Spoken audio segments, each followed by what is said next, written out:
Awesome. Just getting our live stream set up here. Great.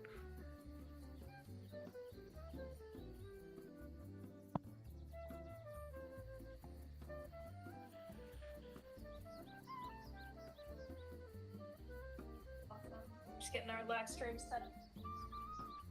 And we are good to go. All right. Thank you so much, Lucas. And Erica, you can take down our music. Thank you so much. Welcome, everyone, to the public demo day for our Launch Accelerator Cohort 34. Welcome to our founders, our guest investor judges, our syndicate members, and of course, our live stream audience on YouTube, X, and LinkedIn. We are so excited to have everyone join us today to see these amazing 11 founders show off what they are building. To introduce myself, I'm Bianca. I work on the investment team here at Launch, and this is actually the first Accelerator cohort that I've run start to finish, which is super exciting. It's been an absolute honor to work with these 11 companies for the past few months, and I can't wait to see what's to come for them after this.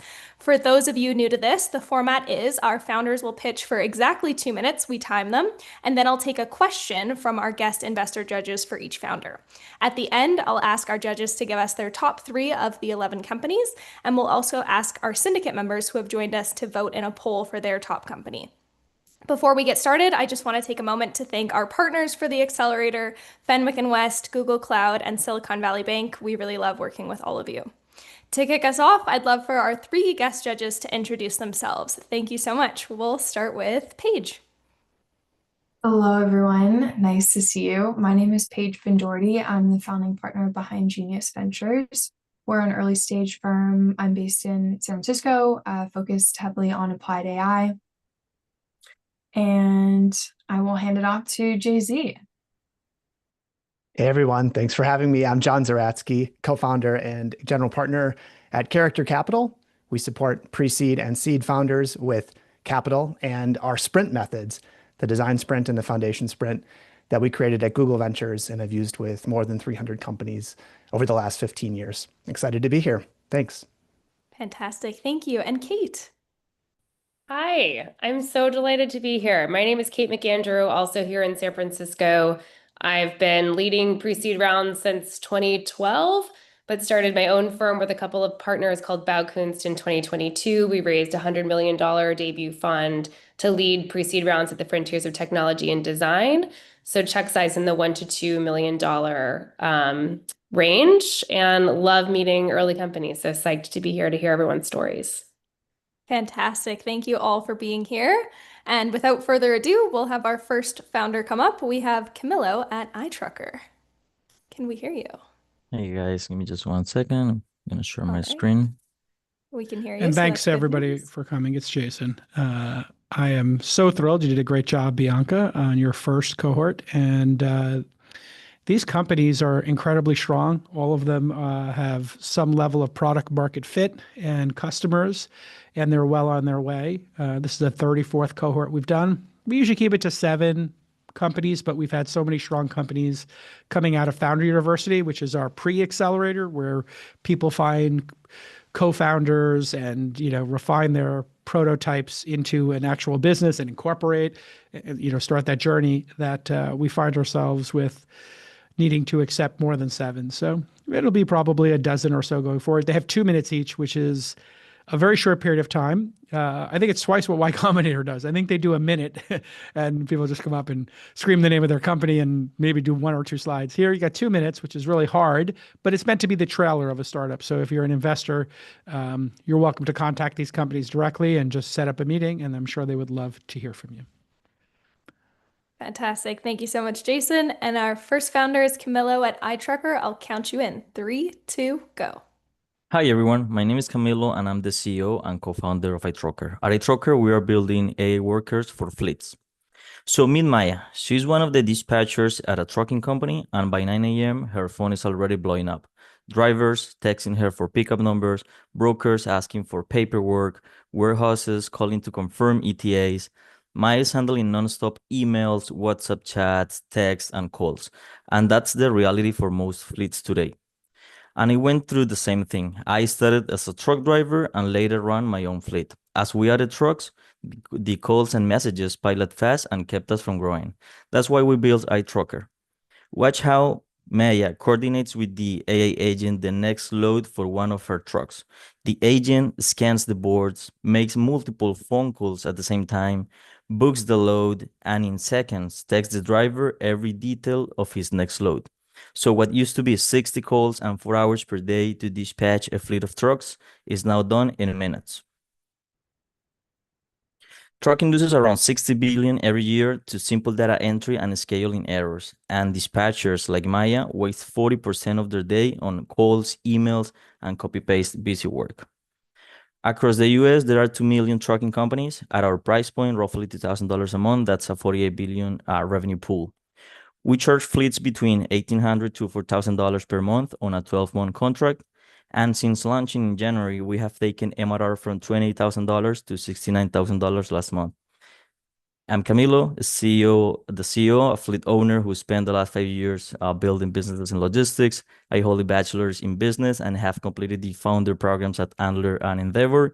Alexander is our CTO. He's a senior full stack engineer with 10 years experience in cloud automation and holds a master's degree in computer science.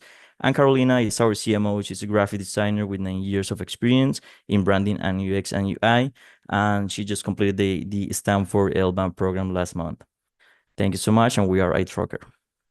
Fantastic way to start us off, Camilo. Thank you. We'll move over to our investor judges for a question, but just want to remind our syndicate members, there is also a Q&A box for you to drop questions in for founders. So founders, please keep an eye out on the Q&A box to answer any questions that come through there. Okay, let's jump over to Paige. Your question for Camilo, please. Oh, thanks so much for a great presentation. It's clear there's a sizable market for this, and you explained why you're best suited to solve this problem. The first question I have would be, what does the implementation process look like from first contact to actually getting someone on board and seeing value from iTruckr? Yeah, so right now we're having a sales cycle of like 2 months, maybe. It's like 6-7 weeks. And then we are focusing right now in just mid-sized trucking businesses, so like 10 to 40 trucks. So it's really fast, the sales cycle, because the owner is usually involved in these transactions, or someone who really like is the manager or something like that. So it's really fast for us to onboard those mid-sized fleets right now. Wait, sorry, just to clarify, I meant the implementation process after the sales cycle. So there's like a 2-month sales cycle, and then what does like implementation look like? Yeah, so we work with API, so they usually have like their own TMS, their own transportation management system. So basically, what we're doing is we get a key API token in order to go there and pick up all the information, driver's information, trucks information, and every single detail, and then we just put it like on our database to work alongside with the current software that they're using. Thank you. Thank you. Great. Thank you so much. Great job. And next up, we have Guram at DocTours. Can we hear you? Can you hear me? Yep, we hear you and we see it. So I'll count you in. 3, 2, go. Hello, everyone. I'm Guram, CEO of DocTours, and we're building the medical tourism marketplace. I want you to meet Yoni here. He's a Spotify artist, a medical tourist, and a real user of ours. He wants to get a hair transplant done abroad. The problem is he's spending months researching on platforms like Reddit and Quora, only to find that top clinics don't have websites in English, there are no reviews from other Americans, and cash is required unless he pays more in fees. The solution is DocTours, where Yoni starts with a short quiz. Based off of his responses, he's matched with certified clinics. He can read reviews from other Americans, complete with images from people that look like him. And lastly, he can pay any way he wants. He can even finance it if he wants to.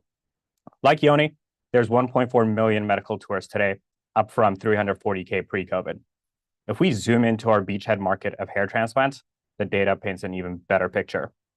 This is the Google Trends data of Americans searching for hair transplants abroad, specifically in Turkey, compared to them searching for the procedure locally in light purple. The recent boom is thanks to TikTok. For the first time ever, Americans are exposed to the quality of care available to them abroad, and they want to participate. That is why our go-to-market strategy focuses on this channel. We partner with other Americans who have traveled abroad for their procedure to reach their followers and viewers on social media.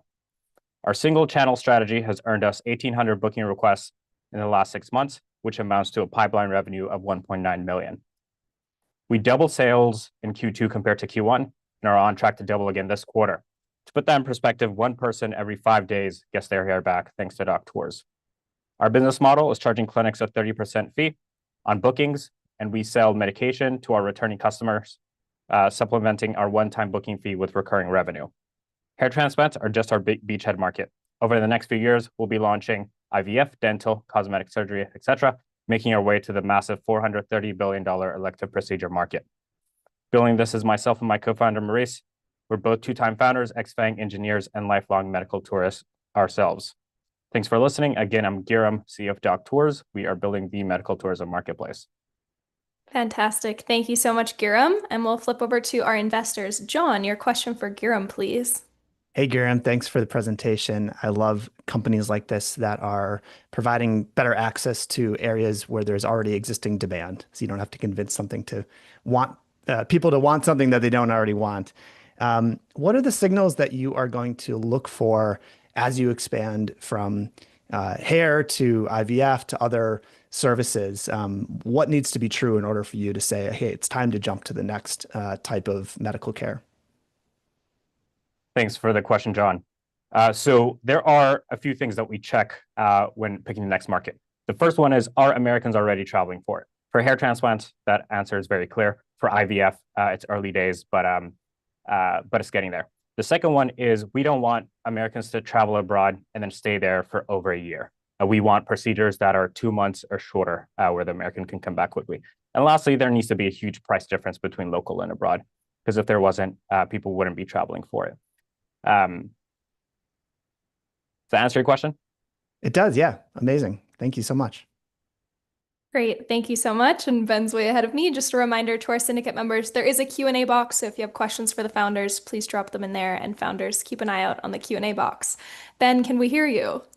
I think so. All right, we hear you. We see it. I'll count you in. 3, 2, go. Hey, everybody. I'm Ben Seidel, CEO and co-founder of Autolane, and we are building the rails for a new category called autonomous commerce. So today we have only around 2,000 autonomous vehicles in the United States. Experts predict there will be between 8 and 10 million of these by the end of 2030. Simply put, businesses and cities are not prepared for this. You can see here in this video, this is the Waymo getting stuck in a Chick-fil-A in Los Angeles, causing the entire restaurant to shut down. So what are we building? We're building an operating system, both digital and physical, that enables autonomous vehicles to interact with businesses. There are 3 components to this. There's a radar and Bluetooth hardware system. There is a software dashboard, and then there's a suite of APIs that coordinates the functionality for autonomous commerce. So what does this infrastructure unlock?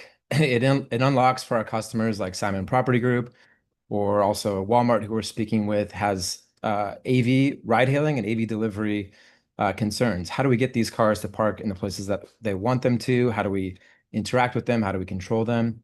So we build the infrastructure to enable that, leading to what we think are really exciting use cases for the future of delivery, such as self-delivery, when you send your own autonomous vehicle to pick up your groceries, to go to Home Depot, to go to Best Buy, for those companies themselves to have autonomous electric fleets to do delivery on their own. And then also we'll be building retailer SDKs. So the go-to-market strategy we have is kind of quite simple. We have 4 verticals that we really like: grocery chains, quick serve, big box retailers, and shopping centers. Within that, we want to get one kind of landmark logo and then expand down from there. So it's a land and expand strategy. We've got a very active POC pipeline today. We have Simon Property Group signed, the largest retail REIT in the world. It's a really big market, and there's 3 of us. 2 are second-time co-founders, and then the other is our CTO, who's built a company from idea to IPO. We are closing our pre-seed round, and yeah, I'm Ben from Autolane. Happy to talk to you about autonomous commerce. Great. Thank you so much, Ben. You can take down your slide, and we'll flip over to our investors. Kate, your question for Ben, please.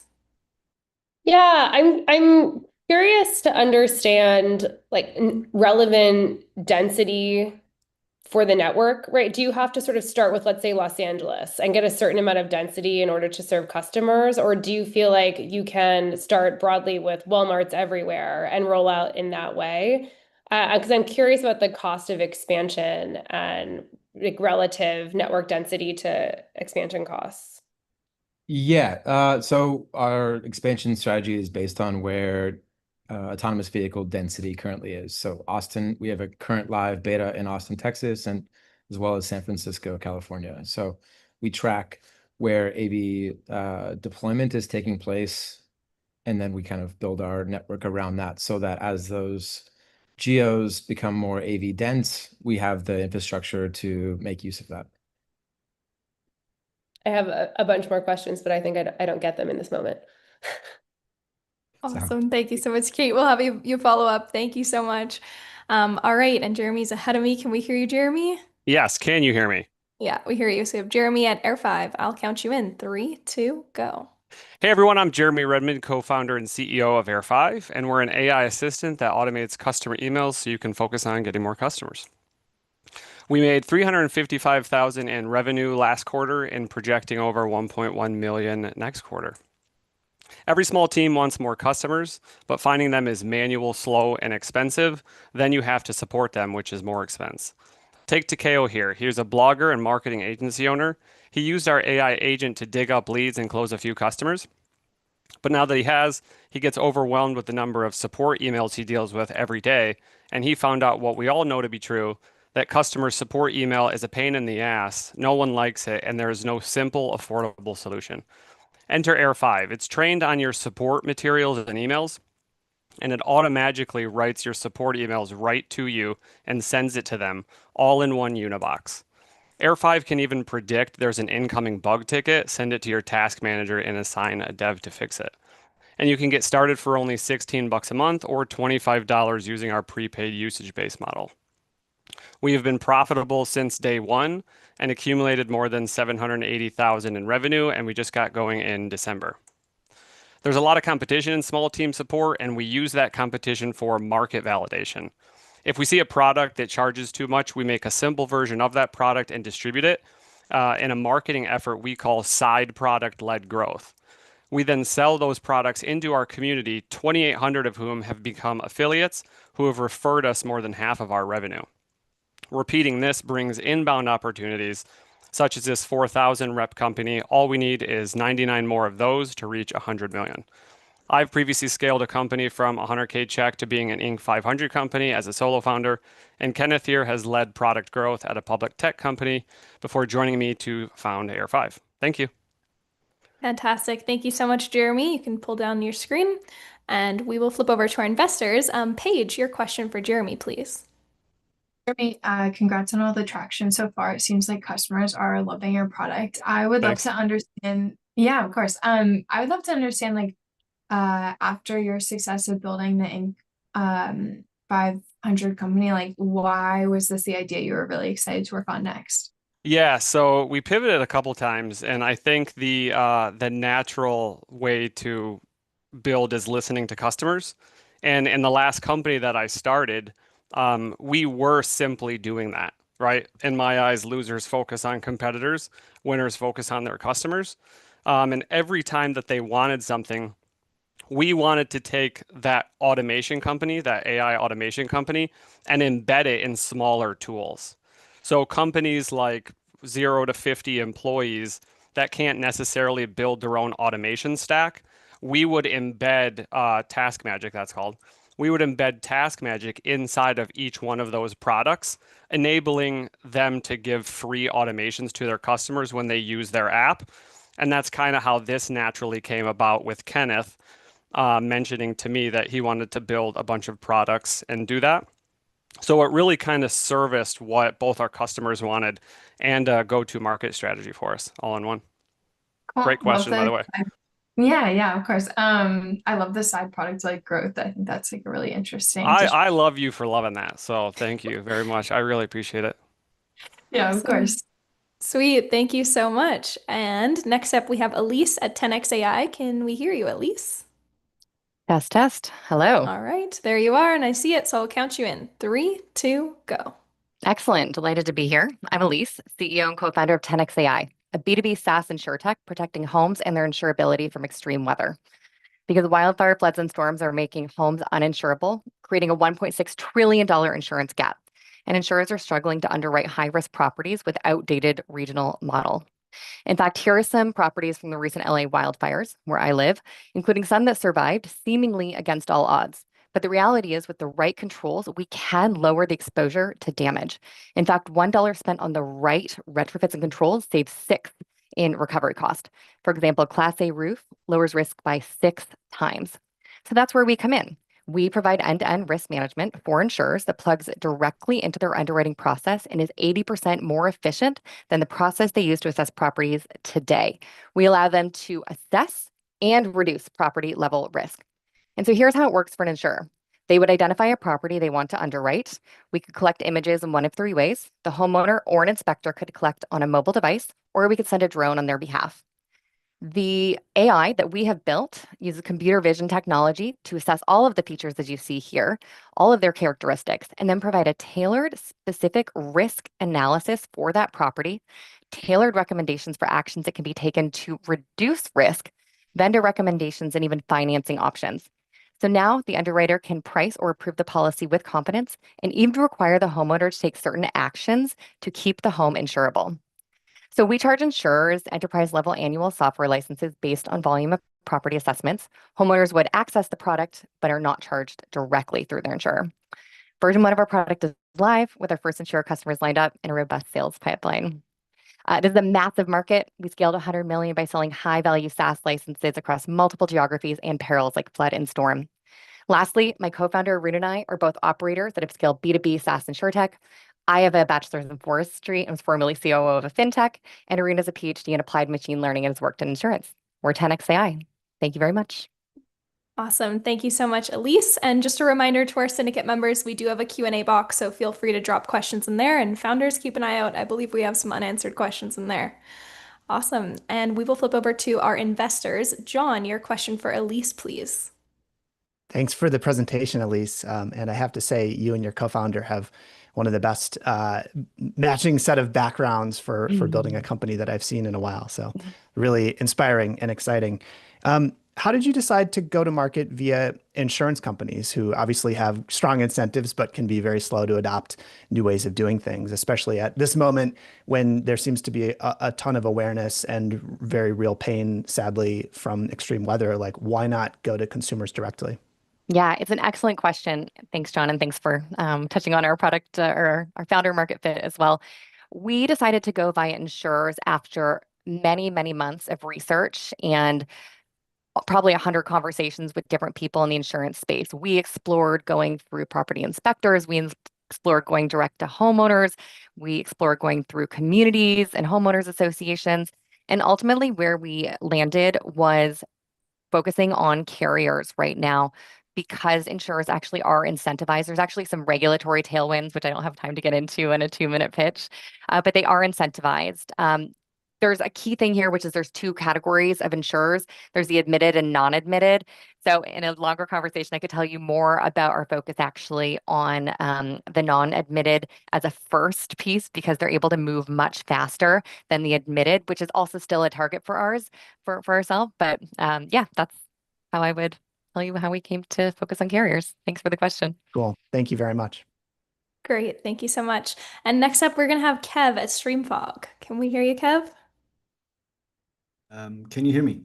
Yep, we hear you. You can share your screen, please. 1 second. Thank you so much. No worries. I cannot share my sound, but that's okay. Oh, we can skip over you, Kev, if you'd like.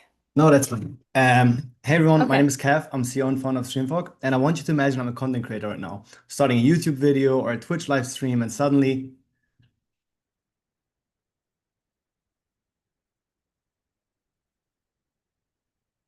I'm sorry, but I have to monetize my content. And just like that, I've lost your attention and you're frustrated. That is the daily reality of creators and the audiences. But what if there's a better way? We at Streamfog believe that there should be a seamless way to advertise, where product placements are part of the content and where ads are not just a necessary evil. The truth is that video ads are broken and everybody loses out. Viewers are frustrated, platforms and creators have to balance monetization and churn, and advertisers get either ad blocked or ignored. Streamfog is an AR ad marketplace for creators and brands. We are running influencer marketing projects, long-term affiliate partnerships, and performance-based campaigns with a rev share model with the creators. Our AR placements increased chat engagement on Twitch by 600%. In the process, we create hundreds of social media clips for other platforms. And we're already building both sides of the marketplace. Major brands trust us with their campaigns, and we recently reached 10,000 creators on our platform with a 20% month-over-month organic growth. On Twitch alone, there's 2.5 billion between influencer marketing and ad spend, but that's just our beginning. We recently had our first campaign on YouTube, which is a 50 times larger market. And if I think about it, I can think of a couple more streaming services that have the same problem. Our founding team is pretty unique. My background is in computer vision and AI, and Alex is an expert 3D artist. Together with Nate and Steven, we love to ship fast and learn even faster. My name is Kev, and I think it's time for a new ad format. Thank you. Fantastic. Thank you so much, Kev. Great job. And we'll flip over to our investors. Kate, your question for Kev, please. Yeah, I'm curious about how the platforms feel about it, right? Like if I'm TikTok, I want to control the ad revenue on my platform. If I'm YouTube, I want a piece of that action. So how do you intend to be able to own those dollars? And why won't the platforms just eat your lunch once they see that this is a good idea? That's a great question. Thank you so much. And it's something we hear a lot, and it's a sensitive topic. The reality is that product placements, the way we kind of promote it and the way we see it, we just do it virtually, are an inherent part of that platform. If someone on YouTube shows like a can or reviews a product, that's a product placement. It's not really the traditional ad. And YouTube specifically actually encourages that. They want this industry to be built around YouTube and people earn additional money on top of the ad spend. So this is how we look at it. Of course, if we gain enough traction, we show, hey, this is actually the best way to do advertisement. There will be a point where these platforms might build this themselves, might get us into the boat, or might acquire us. This is how I currently see the landscape. Thank you for the question. Awesome. Thank you so much. Great job. And next up, we'll have Sean at Customer IQ. And you're ahead of me. Can we hear you, Sean? Hello, hello. Hello. I'll count you in. 3, 2, go. Hello, everyone. My name is Sean Steigerwald. I'm the CEO and co-founder here at Customer IQ. And we built an inbox native AI agent for service-driven teams, and we're starting with insurance. So meet Darren. He's an agent with Rankin Insurance Group, and he manages 500 conversations a week. The vast majority of these are in email, but there's also SMS and text and virtual meetings. And it's not just overwhelming, this can bankrupt his business. So 30% of his day is spent on data entry and email. 1 in 4 agencies faces a $40,000 errors and omissions claim from undocumented conversations, and details just generally fall through the cracks. So he needs Quinn, the inbox native AI agent by Customer IQ. So now as emails arrive, Quinn drafts replies using Darren's voice and knowledge of his business. His inbox is perfectly categorized, specific to his insurance business. He wakes up every morning with follow-ups drafted and ready to go directly in Outlook. And every relevant CRM property is updated, and he's removed the liability landmines for E&O. But that's not all. With every draft edit, Quinn builds organizational knowledge, which can be applied to future tasks across his entire team. So this makes him 20% more efficient every day. He's saving time on email and CRM data entry, and it's preventing 3 weeks downtime every time there's an E&O claim. And what Darren does is not unique. There's a $20 billion opportunity for us across verticals that win with trust, knowledge, and service, and we can differentiate from horizontal players. And that's our go-to-market. So we are a platform with these vertical packs. These are purpose-built workflows for each vertical, just like the one we have in insurance with Darren. This is going really well so far. So we recently signed a partnership with 101 Weston Labs, which is a program that has access to 8,000 agencies across 9 state associations, and we're growing 30% month over month. I started Customer IQ with Brian. Between the two of us, we founded 5 companies with 3 exits. So we have experience going from 0 to acquisition. I'm Sean with Customer IQ. We built inbox native AI agent for service-driven teams. Thank you. Great job. Thank you so much, Sean. And moving over to our investors, Paige, your question for Sean, please. Awesome. Sean, great presentation. I liked how clear you were about how you were going vertical by vertical in service-driven industries, and explain the compliance list as well. Because my question would be the same that I asked Camilo, is like, what does the implementation process look like? Because obviously like every business is going to have like different integrations, and like how long does that take? Because this is more of like a fragmented market versus enterprise where you might be doing like one longer implementation. Yeah, it's a great question. So there's 2 main sides of what we do. The first and most impactful is all of the email automation. And we've worked really hard to make that as simple as possible. So every user is onboarded really in 5-10 seconds. They authenticate with Gmail or Outlook, and they're up and running from there. And there's a couple little notes I think a lot of alluded to that it's hard to fit in 2 minutes, but we build a knowledge base from that inbox experience. So there's not even, they can load in more knowledge, but it's not necessary to get the value out of the tool. And then the other side is on the CRM data entry. And that is where, one, it is helpful to go vertical to vertical, but we do build the integrations to the specific AMS systems and CRM systems that each one employs. But it also gives us an advantage going from vertical to vertical against anybody who comes in from a horizontal angle. Well, that makes sense. I don't know if I can ask a follow-up question, but I'm going to. Let's do it. I was curious, like when you're training your model, so is there like a unique model that's trained on each customer's inbox? I'm assuming that's kind of like a data-heavy process. So how are you thinking about like scalability of training all those models? Great question. So we actually don't train anything based on the inbox. It's all and how we retrieve the right context. So our superpower and kind of the secret sauce is we call it a context orchestration layer. It's all of what we bring in around this company, whether it's the CRM or the inbox, and surface it at the right time during the right task. And that is actually a pretty cool thing to watch on the back end and improves dramatically with each new model that gets released by the hyperscalers and the state-of-the-art research labs. Yeah. Thanks. Great. Thank you so much. Nice work. And next up, we have Evan at Fusion Ads. Can we hear you, Evan? Yes. Hi. There you go. All right. We hear you. And it's coming up. All right. I'll count you in. 3, 2, go. Hello, my name's Evan Gray. I'm the CEO and co-founder of Fusion Ads. We're an AI marketing agent for small to medium businesses that essentially generates all their marketing instantly. So meet Nicole. She's busy with her day-to-day running her business, paying something like $500 a month only for social media marketing, and paid ads could be much more expensive. Still spending 10 hours a week managing freelancers or agencies to do this work, and 60% of those ads are failing. So with Fusion, we take all that away, and starting from nothing, just with a chat or put in a URL, you instantly get personalized high-performing ads right out of the box to all channels, all for $200 a month. So we're up 244% since January. You can see on the right-hand side the distribution of tiers of the clients. And as I said before, starting from nothing, just with the chat, we instantly generate all ads for all channels in all sizes. Here we show Facebook and Google, but we do all of that, all channels. If you do want to edit them, you can. You can do that with using the agent or with a Canva style editor. And these are not just simple backgrounds with a text on top. This is a fully finished ad. And you can see on the upper left-hand side through one of our agency partners, the Google quote cards that you might have seen before.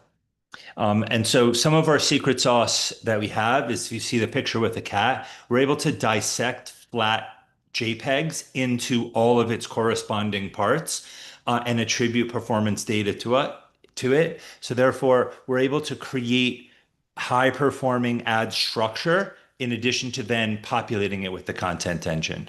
And this is a huge market. I mean, taking US alone, 33 million SMBs generating $16 trillion in revenue at that 5% marketing budget. That's like $800 billion TAM. And only 14% of these are using social media for AI for social media today. And this could easily get to 50, 60%.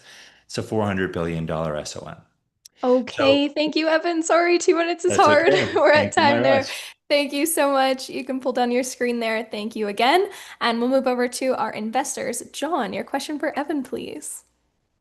Hey, Evan. I was quite interested to see your presentation because I've done a lot of work with ads and with marketing campaigns over the years. I was at YouTube and Google Ads before that.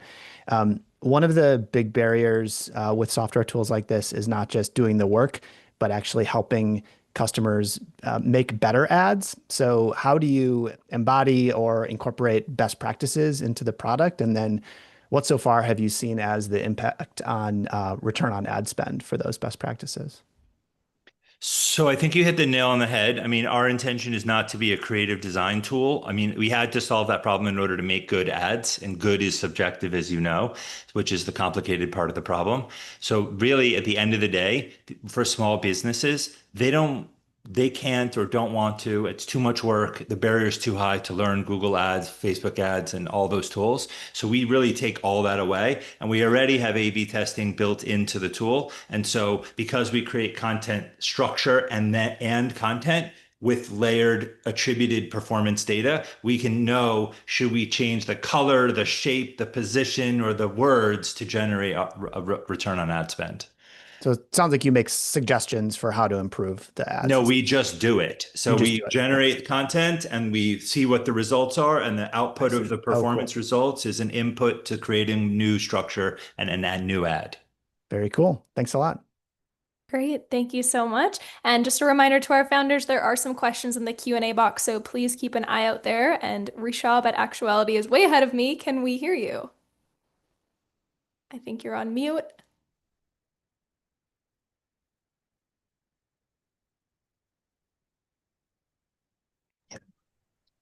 Can you hear me? Can you hear me? Sorry about that. Yeah, we hear you now. No problem. I'll count you in. 3, 2. Oh, we'll go back to the beginning. All right, 3, 2, go. Hello, everyone. My name is Rishabh, and I'm the co-founder and CEO of Actuality. At Actuality, we are helping construction companies automate RFP responses using AI. Meet Mahesh, CEO of Ojibik, one of our paid pilot customers. Ojibik's primary source of revenue is RFPs, but responding to them is time-consuming and resource-intensive. In numbers, it takes more than $12,000 and more than 200 hours just to respond to one RFP. And because of this, they do not respond to more than 50% of eligible RFPs, leaving millions of dollars on the table. In the past, they have tried multiple RFP tools, but none of them really work because they do not support construction-specific workflows and integrations. And that's where we come in. Actuality is purpose-built for the construction industry, and it's super simple to use. All Mahesh needs to do is upload the RFP document, and within minutes, a beautifully designed package is created based on his previous RFPs and company-wide data. Actuality turns a multi-week RFP grind into an afternoon, so companies can chase twice the deals, win more contract without increasing headcount. We started working on this in November of 2024. Since then, we have onboarded 6 design partners, got approved for a big grant. One of our design partners started paying us $75,000 in ARR, and we have more than $2.4 million in our weighted pipeline. Our pricing model starts from $1,500 a month to $6,000 a month based on number of RFPs. And there are a total of 5.2 million companies worldwide that can use our product. At an ACV of $25,000, our TAM is at $130 billion. Based on that, we just need 4,000 customers to reach $100 million in ARR. And our team is rightly positioned to execute this. I come from the world of construction and has responded to more than 100 RFPs, generating more than $200 million in revenue. Harsh and Bhavesh are great at product, and Luke is amazing at enterprise selling. We believe Actuality will become a go-to AI platform for construction teams globally, turning RFPs from a bottleneck into a growth engine. Thank you. Great. Thank you so much, Rishab. And flipping over to our investors, Kate, your question for Rishab, please. Thank you. We've done quite a bit in construction, so I'm really curious about this. I wonder if this is, really a standalone enterprise software tool, or if this is a feature of some other bigger enterprise software tool that's going to go after construction. So are you thinking about this as a wedge into something else? Or how do you think about, just right now, what other tools that person is comparing you against, and if you're going to stand up to that comparison if this gets eaten by a larger company? Yeah, thank you so much for your question, Kate. It's definitely not a feature. People are looking at it as a standalone product as of now. But having said that, we look at it as a wedge into the construction industry, and our broader aim is to create AI agents for pre-construction workflows. Great. Okay. I look forward to learning more about that. Thank you. Great. Thank you so much. And next up, we have Brittany at Where to Wheel. Can we hear you, Brittany? I'm here. Can you hear me? Yep. And we'll take that full screen, please. All right. I'll count you in. 3, 2, go. Hi, everyone. I'm Brittany, founder of Where to Wheel, a marketplace that connects off-roaders with private landowners. Meet Caitlin. She's an off-road enthusiast, and she wants to take her Jeep off-roading. But like most off-roaders, she is nowhere nearby to do so, as current locations are extremely secluded and unwelcoming. And Caitlin is part of the global community of over 160 million off-roaders, with over 70 million of them here in the US. While searching for places to go off-roading, Caitlin comes across Where2Wheel. On the Where2Wheel map, she is surprised to find new off-road spots in her area called W2W Parks, which is our marketplace inventory. On here, she can view descriptions, buy tickets, sign waivers, and go wheeling. So the off-roaders buy tickets to our marketplace inventory, and we take 50% of those bookings. And the market is much bigger than most would imagine, with off-roading being the second largest sector in outdoor recreation, right behind camping, with a TAM of almost 18 billion. And in 2023, 50 million Americans went off-roading, and our product is already doubling this behavior. We found early traction and crossed 100K GMV this month, as well as strong product market fit backed by these metrics. For go-to-market, we have a very large brand and megaphone in this space. So the minute we post about a new location to go off-roading, it spreads like wildfire. And on the land side, we've lined up strategic partnerships that give us access to over 30,000 landowners across the US, as well as a recent real estate investor collaboration that will 10x our growth. The team at Where2Wheel, we are all former founders, and we have over 35 years of off-road experience. An ultimate vision for Where2Wheel actually has 3 silos: a media mapping silo, a marketplace of locations, as well as insurance, as no auto carrier in the US offers on-road and off-road insurance.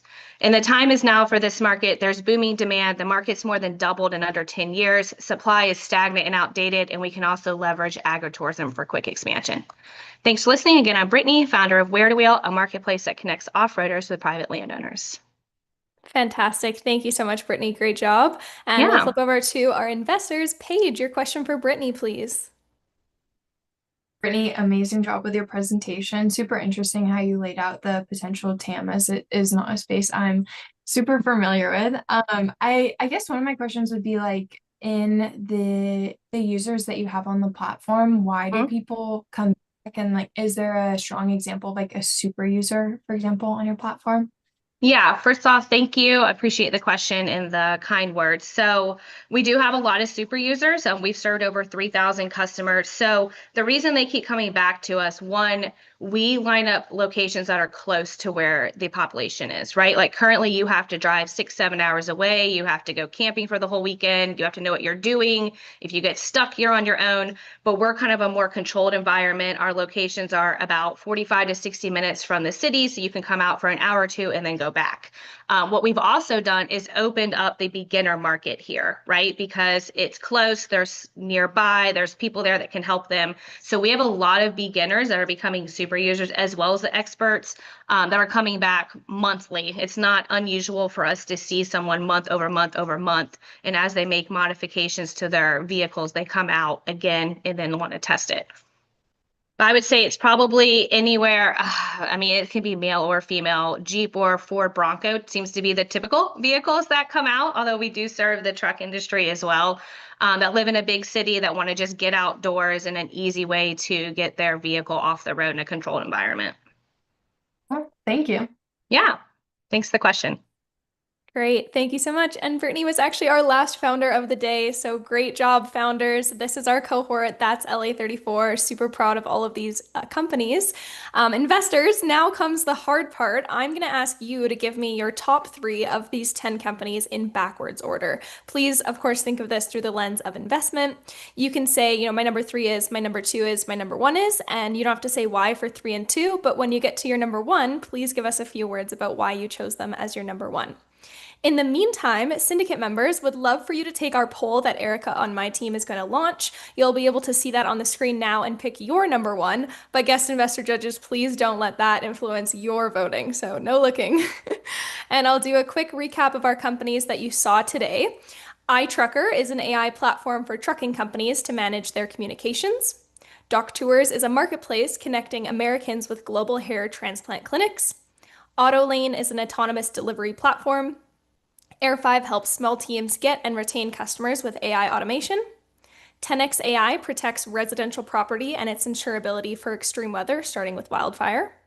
Streamfog is establishing a new ad format for video streaming. Customer IQ helps revenue teams manage more accounts in less time by automating CRM, email, and follow-ups. Fusion Ads is an AI marketing platform. Actuality helps construction companies automate RFPs using AI. Where to Wheel is a marketplace that connects off-roaders with private landowners.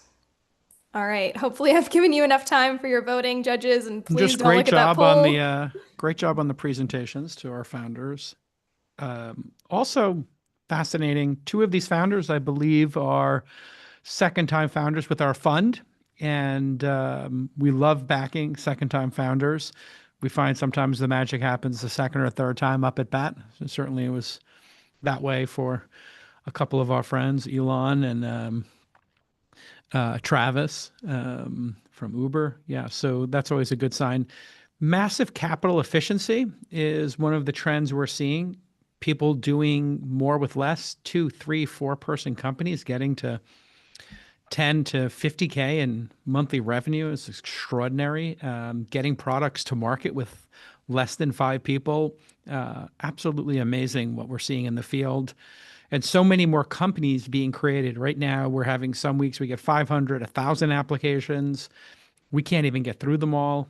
So our denominator of the number of applications coming in will probably hit 50,000 by the end of the year, coming in a year. And we're investing in 100, and we'll probably be bouncing that up to 200 investments per year next year. But it is extraordinary, the number of amazing projects being created. We like to back teams of 2 or 3 founders with at least 2 builders on it, people writing code, et cetera. And we focus on people with product velocity. Sometimes the markets might seem niche at this stage. We always understand that great founders who have great product velocity, who get product market fit, even in a small niche like, I don't know, Lincoln Town Cars for rich VCs going from SFO to their houses in Atherton. Sometimes they might launch UberX and Uber Pool and other products or services that expand the TAM greatly. So if you see, what looks like a niche opportunity in some of these, 10 million in revenue, 50 million in revenue, understand, our philosophy in accepting those founders and in our talking to them is, hey, once they get that wedge in, can they open it up and crack open a bigger market? It's incredibly competitive to get into our program, but you can always email me, jason@calacanis.com, or any of our team members, and we will absolutely meet with your founder immediately within 48 hours or less and take a 20-minute introductory meeting. We have, I think, 12 people on our investment team, which for a $50 million fund sounds crazy, but I have all these podcasts that make a ton of money that help underwrite a larger team size here. So that's as much as I can tell you about where we're at as a firm. And I think I've given enough filibustering for Paige to tell us her 3, 2, 1.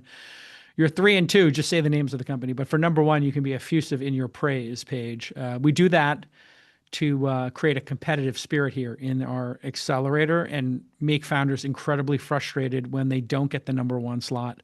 And it works. It works a lot. We also do it so that you're forced to take a follow-up meeting with your number 1 or number 2 because, hey, you picked them as number 1 or number 2, so you're probably obligated to meet with them. Okay, Paige.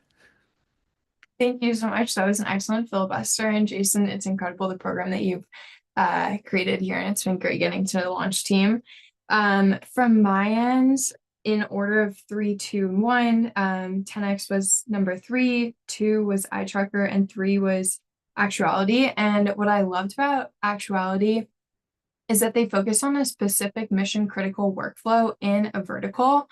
And we have seen this a lot with companies in our portfolio. Those are the companies that have the easiest time landing and expanding expanding out to additional like mission critical workflows. And it seems like quite a high ACV. Like what we did a $100 billion plus exit study, and what we found was the majority of companies that hit that milestone are usually actually relatively concentrated and have ACVs of 100K and above. So that is one of the things that we look for. So exciting to see the design partner was getting close to that on the first one. Great. Thank you so much, Paige. Amazing. And John, your votes. Thanks to all of you, and thanks to Jason and the team for having me. This has been really fun. My number 3 is 10x. My number 2 is Where to Wheel. I live in Wisconsin, by the way, so I definitely am in touch with people who like to drive off-road. Number one was DocTours for me. As I said earlier, I love businesses where there's clearly some latent demand. And in fact, there's workarounds. People are finding ways to figure out how to get it done, even though it's far from perfect. I think you guys have nailed that. I think on the supply side, there's also a real need. There's these clinics around the world who would love to have opportunities to get in touch with more patients, more customers. I think there's an opportunity for you to build a real moat around safety and trust by offering some sort of certifications, things like that. And finally, I think that your go-to-market is really clever. I think that companies who can leverage the right channels and the right format of content to solve whatever their key challenges are. In your case, I think awareness and trust are more likely to be successful. So that's why DocTours is my number one. And Yoram, I'd be happy to chat with you soon. Thanks again. Awesome. Thank you so much, John. 2 different number ones. That's great. And Kate, your rankings, please. First of all, I'm totally impressed by the whole cohort. This was actually hard to pick the top 3. So kudos to everyone. And it's funny you say that. When we brought them to Sequoia last week or 2 weeks ago, Ruloff said the same exact thing. This is an impossible choice. This is the best class we've ever had, et cetera. And so, yeah, I was not expecting this broad level of quality. And oftentimes you have kind of like a clear gap, but I thought everyone was very strong. So I look forward to following up with more than just my top one. But in my number 3 slot, I had 10x AI. And my number 2, I think it is Rishab's company, Actuality Live, I think, the construction RFP. And in number 1, I'm going where to wheel. I love absolutely, one of the things I love in investing is finding those aha markets that other people aren't thinking about. And I actually think right now AI is creating a shift in the growth economics of marketplaces that really is changing the economics of what it looks like to grow a marketplace. So I think that there's probably a lot of very interesting ways to onboard supply here that would make it less expensive than it would traditionally. So I'm kind of looking for marketplaces right now because I have some portfolio companies who are experimenting with this. And I also think we, like, as a culture, need to get outside and do things and be together. And so I'm broadly excited about companies that are connecting people in real ways, because I think as a culture, we need it, especially in the age of AI. So I'm very excited to put money and effort around companies that are non-digital, quite honestly. So just from a personal perspective, I think that they could really be adding something generative to people. And I love that they're actually going after that urban customer first. Like, I think that's very smart. So really excited about that. Did not anticipate it, and I love being surprised. So yeah, offline to online is a really great theme that I think we're going to see more and more of as people post-COVID realize, like, oh, maybe my depression and my anxiety and my sleepless nights are caused by not hanging out with other humans. And we're like a social species, and maybe like too much time on Zoom and not enough time, maybe, I don't know, off-roading or having a bottle of wine or whatever it is. And I share your thoughts, Kate. I think it was very astute of you of how marketplaces are going to see significant gains from AI. You can run them faster, the velocity can increase, you can find supply, you can find demand quicker, and you can run them with less people, right? Which means, I think it's a very interesting, John, I think, and Paige, get your take on that as well. So very interesting now, ideas that maybe weren't viable pre the small team size and AI tools, especially as pre-seed investors and y'all being seed investors, I think mainly, I think like it's our obligation to kind of keep pulling the string. What if a company could get to $1 million in revenue, 5 million in revenue, 10 million in revenue with just low single digits or single digit employees? Well, what does that company look like? And if a founder can do that, well, that founder has some ruggedness or thoughtfulness to them, John, especially like you understand design principles, et cetera. The quality of the design is going up too, just because of these tools.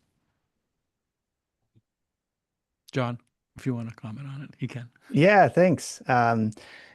We actually just invested in a founder, a former surgeon, repeat founder, who's building an AI native marketplace for surgical staffing. And it's a great example of what both of you are saying, where for her, to build the actual technical part of the platform 5 years ago would have been a whole lot of work, and today it's actually not nearly as difficult. And the barriers to entry and the challenging part of the business are on the domain expertise, understanding the market, being able to build trust and credibility with surgeons and with hospitals who are looking to fill positions and get surgeons in to use underutilized ORs and increase access to their patient populations.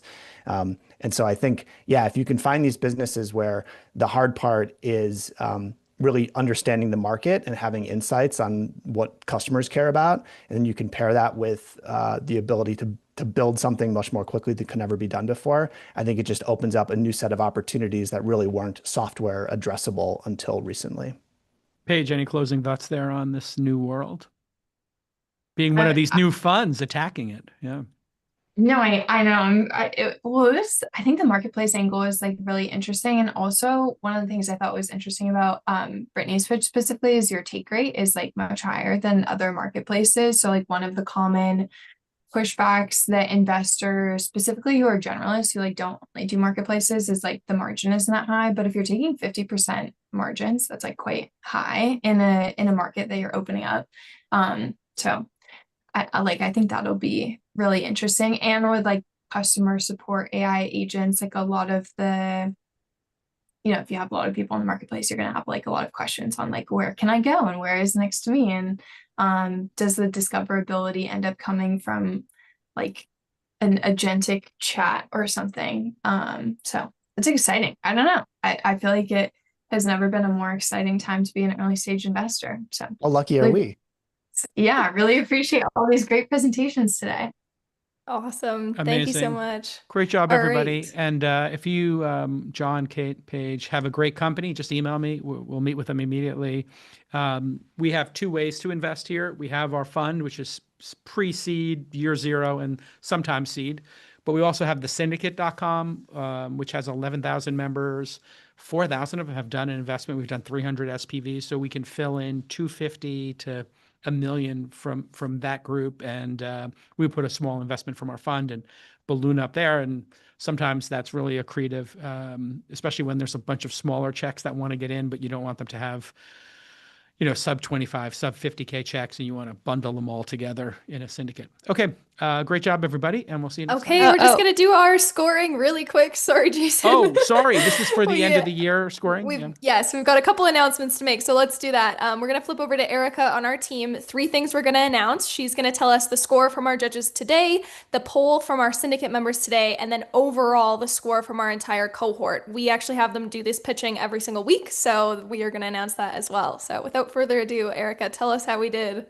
Yeah, definitely. So from our session today, in third place, we have DocTours, and then we actually have a tie for first with Where to Wheel and Actuality. And then for our syndicate members, in third place, we have Streamfog. Second, we have DocTours. And in first, we have 10x AI. And then for the overall cohort, in third, we have Air5. In second, we have Streamfog. And then in first, we have Autolane. Amazing. Wow. Yeah. And historically, about 70% of our accelerator cohorts go on to raise a seed fund, and our founder university, it's about 45%, which makes sense, right? So we take massive risks there. And we, even in that founder university, will write the first check into a company, 25K, friends and family, to help them incorporate and get started. So Founder.University is now in its 10th cohort, and we're bringing it to the kingdom. So it'll be in Saudi Arabia starting in November. We'll be running our first of 6 cohorts in Saudi, in Middle East, and we'll be bringing Founder University probably to Asia and the Pacific region as well. So we're taking it around the world to help people start companies and get inspired and find a team to build something that changes the world. Great job, Erica. And we do keep that scoring, that 3-2-1 scoring. First place gets 2 points, second place gets 1 point, third place gets a half point. And then we calculate that over time so people can see what that does for our founders. Again, it creates a bit of a competition, but it also lets them see every week how investors react to, and what questions they ask. And then we keep track of all the questions asked. And then we will have a meta conversation. Why do we keep getting this question about this startup? And it might be because, hey, VCs are very smart and they see a lot of things and they see something that the founders don't. Or it could be, oh, VCs are incredibly cynical. They've lost so much money on marketplaces that were too niche that they don't realize things have changed on the field. And, just maybe are underestimating the founder and something's changed and they're too cynical. So that's one of the kind of cool things about the program and where we've gotten to with it. Okay, great job, everybody. See you next time. Thanks everyone. Great job, founders. Thanks. Congratulations, founders. Thank you. Bye, everyone. Thank you. And we did it in 1 hour. Awesome. Woo! Great job. Thank you, everyone. Thank you. So efficient. Thank you. Thank you.